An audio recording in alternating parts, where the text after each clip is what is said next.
Welcome back to my channel. I am Dr. Ankur Khandelwal from AIIMS Guwahati. आज हम फिर से एक इम्पोर्टेंट विषय में बात करेंगे, स्पाइन सर्जरी। हमारी सोसाइटी में ये धारणा है कि स्पाइन सर्जरी एक बहुत हाई रिस्क सर्जरी है, उससे बहुत सारे पेशेंट को पैरालिसिस हो जाता है, मरीज को बहुत तकलीफ होती है और मरीज हो सकता है बहुत दिन आईसीयू में रहे। ऐसा एक धारणा हमारी सोसाइटी में है और इसीलिए मरीज तकलीफ में रहते हैं, इतनी तकलीफ में रहते हैं फिर भी सर्जरी नहीं करवाना चाहते।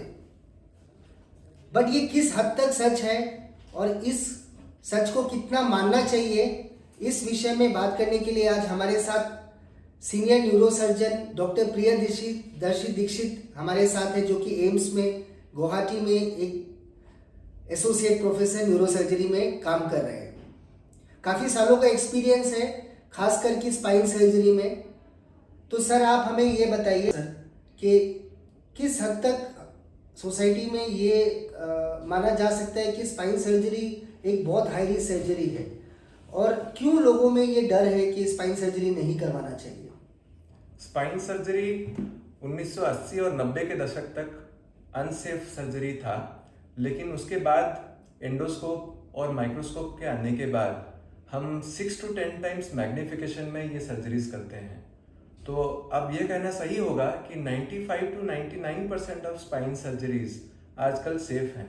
कुछ बहुत ही क्रिटिकल सर्जरीज होते हैं, वो 100 में से एक मरीज ऐसा होता है जिसमें कि वो सर्जरी से पहले ही क्रिटिकल हालत में रहता है, जिसमें कि गर्दन और सर के बीच में प्रॉब्लम होती है।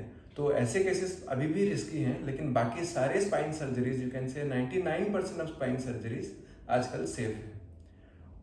अभी स्पाइन सर्जरीज पहले के मुकाबले 1/3 इंसिजन साइज, चीरे के साइज से ऑपरेशन हो सकता है आजकल। और अगर एंडोस्कोपी यानी कि दूरबीन से ऑपरेशन होता है तो इवन 1 सेंटीमीटर के चीरे से ऑपरेशन हो सकता है। और ऑपरेशन के बाद जो हफ्तों तक का दर्द रहता था, वो आजकल एनेस्थीसिया और सर्जरी के इम्प्रूवमेंट की वजह से हार्डली 1 दिन या 2 दिन तक का ही प्रॉब्लम रहता है, वो भी किसी किसी में दर्द नहीं रहता। तो स्पाइन सर्जरी आजकल बिल्कुल ही सेफ सर्जरी है और इससे पैरालिसिस का रिस्क बहुत ही रेयर हो गया है आजकल। और इसके लिए भी हमारे पास काफ़ी आधुनिक उपकरण हैं जो गर्दन के ऑपरेशन के लिए हम मॉनिटरिंग करते हैं। ड्यूरिंग सर्जरी करंट से हम ये पता करते हैं कि ब्रेन से लेकर मसल तक का जो नर्व सर्किट है वो सही है कि नहीं। तो बिल्कुल मॉनिटरिंग करते करते सेफ तरीके से ऑपरेशन होता है, इससे ऑपरेशन का रिस्क और भी काफ़ी कम हो गया। बहुत बहुत धन्यवाद सर।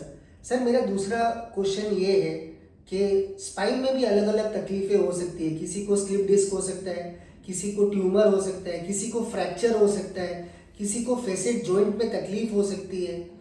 तो सर हम कैसे डिसाइड करें कि ऑपरेशन करवाना है, किस मरीज को एक्चुअली ऑपरेशन की ज़रूरत होती है, और अगर ऑपरेशन नहीं करवाना चाहते या उस टाइम पे उस मरीज को ऑपरेशन की ज़रूरत नहीं है तो क्या क्या और तरीके हैं जिसकी वजह से उसका दर्द कम हो जाए या वो तकलीफ से दूर हो जाए। सर ये बहुत इंपॉर्टेंट सवाल है।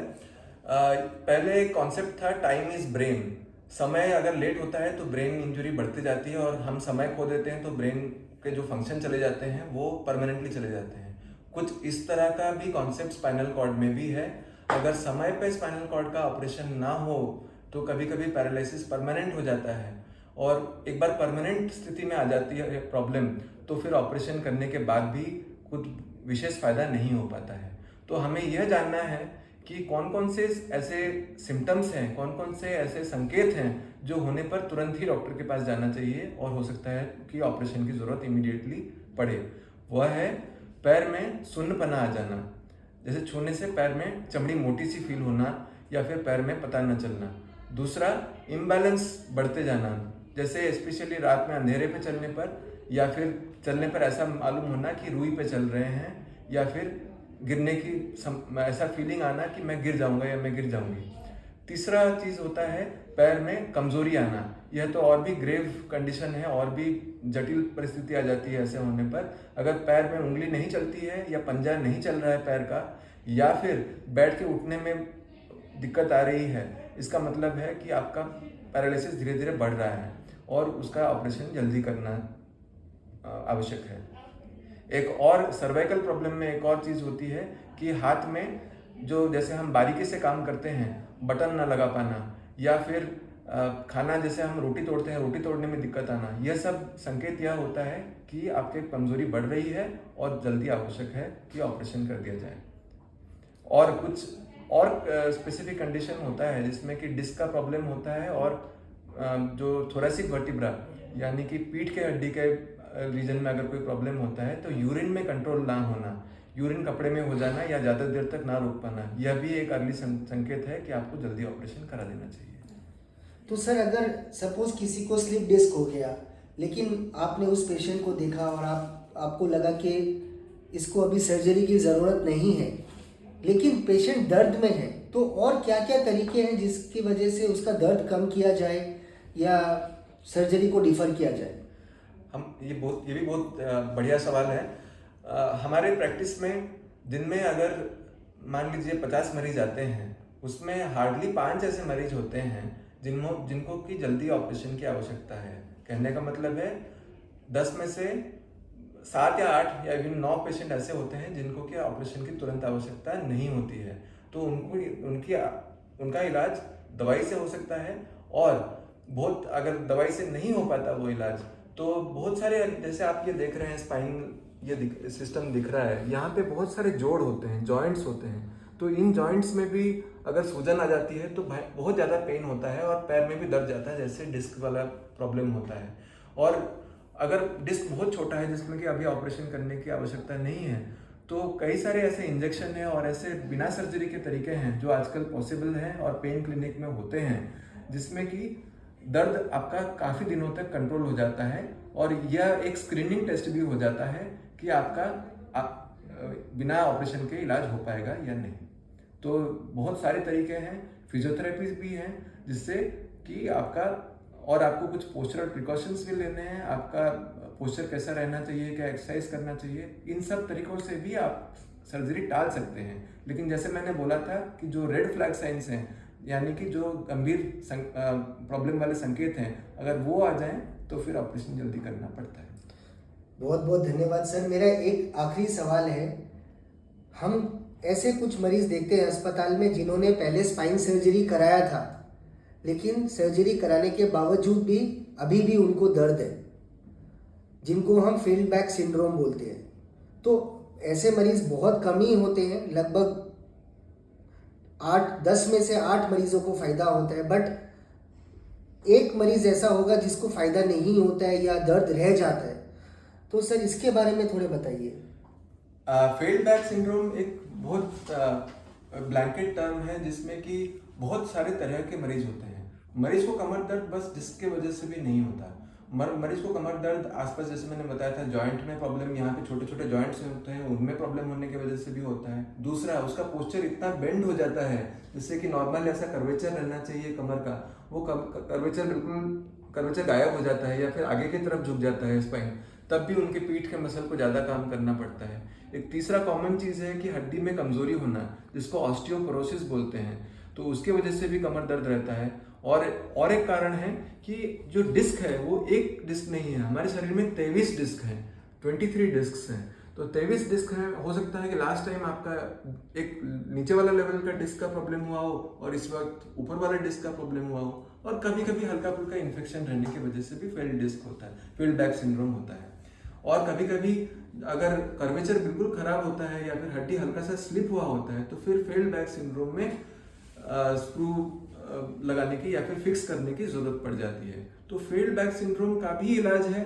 फील्ड बैक सिंड्रोम को हम जब इलाज करते हैं तो अगेन पेन क्लिनिक से ही शुरू होता है इलाज, और उसके बाद उसका इंजेक्शन लिया जाता है। हम देखते हैं कितना उससे इम्प्रूवमेंट हुआ है, और कई हद तक इलाज है। इवन देर एक आधुनिक तकनीक है जिससे बोलते हैं स्पाइनल कॉर्ड स्टिमुलेशन, तो वो इलेक्ट्रोड डाल के भी बहुत सारे स्पाइनल कॉर्ड के फील्ड बैक सिंड्रोम वाले पेशेंट्स का इलाज हो सकता है। तो फील्ड बैक सिंड्रोम यद्यपि अनकॉमन है, लेकिन हाँ, अनफॉर्चुनेटली कुछ पेशेंट्स को 10 में से एक पेशेंट को फील्ड बैक सिंड्रोम होता है और उसका भी इलाज संभव है। सर आपके नज़रिए से as a spine surgeon, as a neuro surgeon, pain clinic का क्या महत्व है?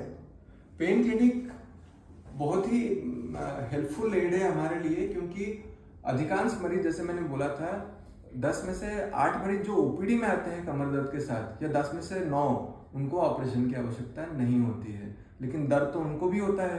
तो दर्द की दवाइयों का एक लिमिट होता है, जिससे ज़्यादा देने पर दवाई के साइड इफ़ेक्ट्स होते हैं।